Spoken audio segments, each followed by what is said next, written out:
तुम फिर आ गई। मैंने तुम्हें हजारों बार मना किया है कि यहाँ मत आया करो। तुम्हें मेरी बात समझ में क्यों नहीं आती? एक गुड न्यूज थी आपके लिए। सब्र नहीं हुआ इसलिए यहाँ चले गए।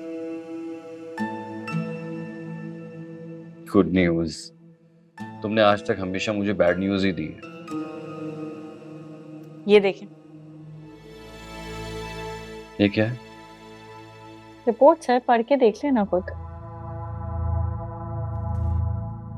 कौन सी रिपोर्ट्स?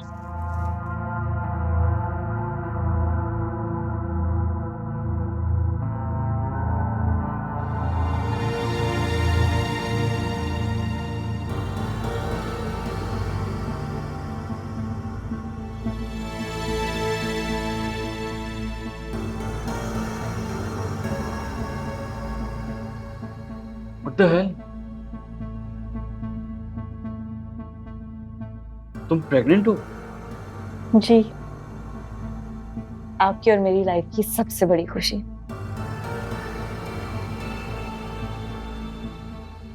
और इसी खुशी के सदके मैंने आपकी सारी बेरुखियां माफ कर दी। क्या बकवास है ये? क्या हो गया शुजा? रिपोर्ट्स फेंकने से सच नहीं बदल जाएगा। हमारी लाइफ का सबसे बड़ा सच, हमारी होने वाली औलाद।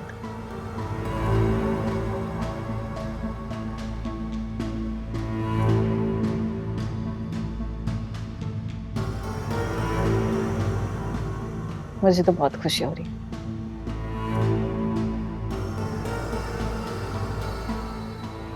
आपको खुशी नहीं हुई? शराब।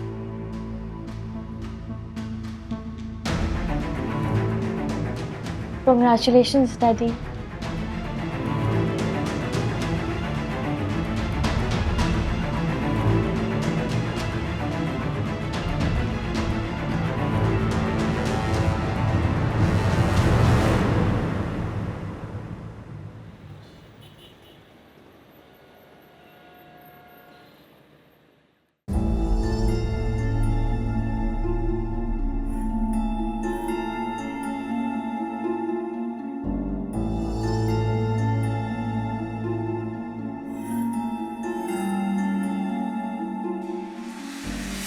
क्या खराब बात है ये? पॉजिटिव है ये रिपोर्ट मंचा की। हमने आपसे कहा था कि कोई बेवकूफी मत कीजिएगा जो हमारे गले पड़ जाए। अब क्या किया आपने? क्या करें दादाजान, कुदरत के काम है ये। कौन सा भैया? मैंने आपसे कहा था कि आप सीरत को समझाएं, बात करें उससे, लेकिन आपने मेरी कोई हेल्प नहीं की। अब शादी हुई है, ये सब तो होगा ना दादा। क्या चाहते हैं आप? आप अपनी दूसरी बीवी से बच्चे पैदा करें और हम आपकी मफामत कराएं आपकी पहली बीवी से?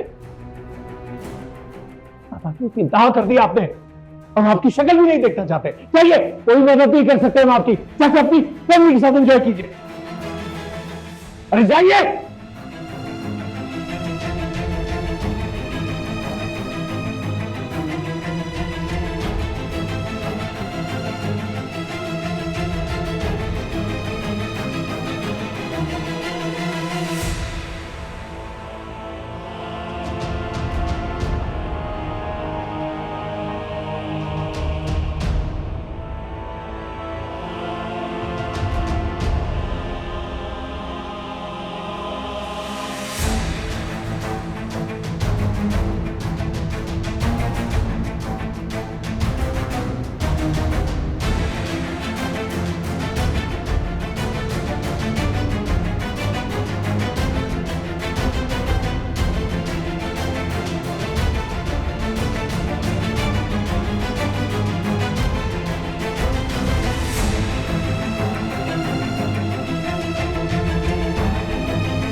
पूछ सकता हूँ प्रोफेसर साहब के घर क्यों गए थे आप हमसे सवाल नहीं कर सकते, और जिस लहजे में आप बात कर रहे हैं, इस लहजे में बात करने की तो जरूरत आपके वालिद को भी नहीं हुई।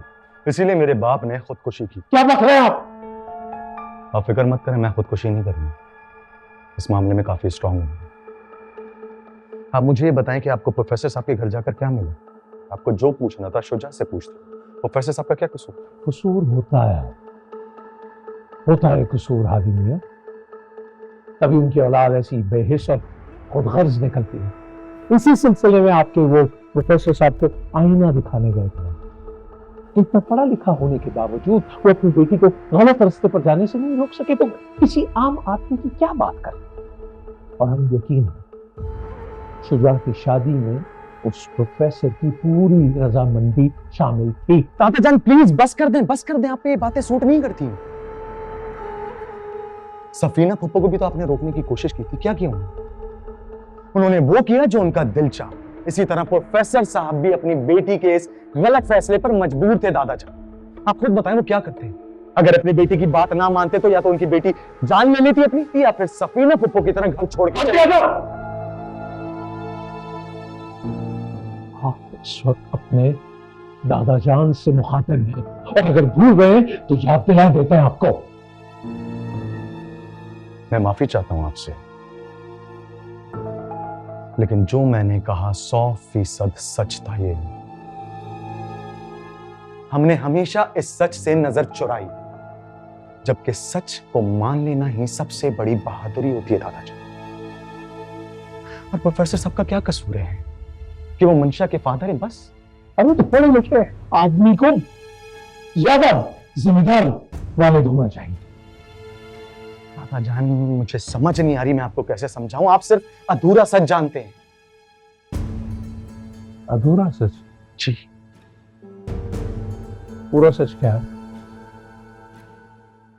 पूरा सच ये है कि आपका जो लाडला पोता है ना शुजा, उसने धोखा दिया है आपको और उस प्रोफेसर साहब को भी। मंशा के पेरेंट्स आपसे मिलना चाहते थे, लेकिन शुजा ने हमेशा उन्हें मना किया, यहां तक कि झूठ बोला कि आप बीमार हैं और अपने इलाज के लिए मुल्क से बाहर गए।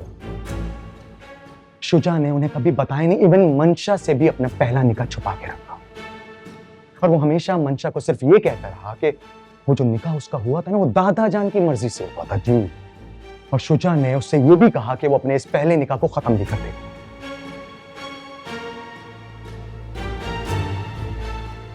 सब बातें आपको ज़ारा ने बताई हैं। हो सकता है गलत बयानी कर रही हूँ, वो हो सकता है झूठ बोल रही हूँ। नहीं दादाजान, वो झूठ नहीं बोल सकती।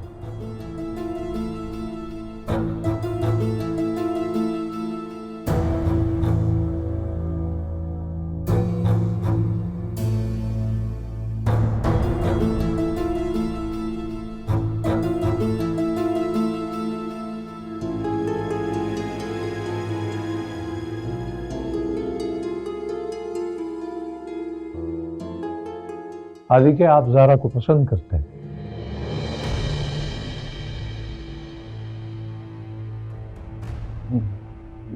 दादाजान आप जानते हैं कि ज़ारा मेरी बहुत अच्छी दोस्त है और जब भी किसी प्रॉब्लम में आती है मुझे पता चल जाता है।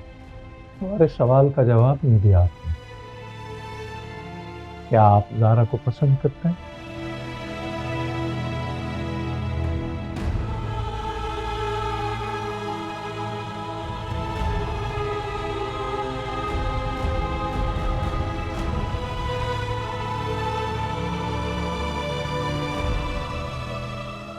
पसंद करता था और शायद पसंद से भी बहुत ज्यादा।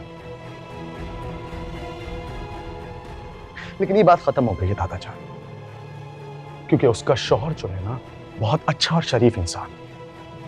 मानता हूं ये जो कुछ हुआ अचानक हुआ, मंशा की जगह उसे हमजा की दुल्हन बनना पड़ा, लेकिन वो अब बहुत खुश है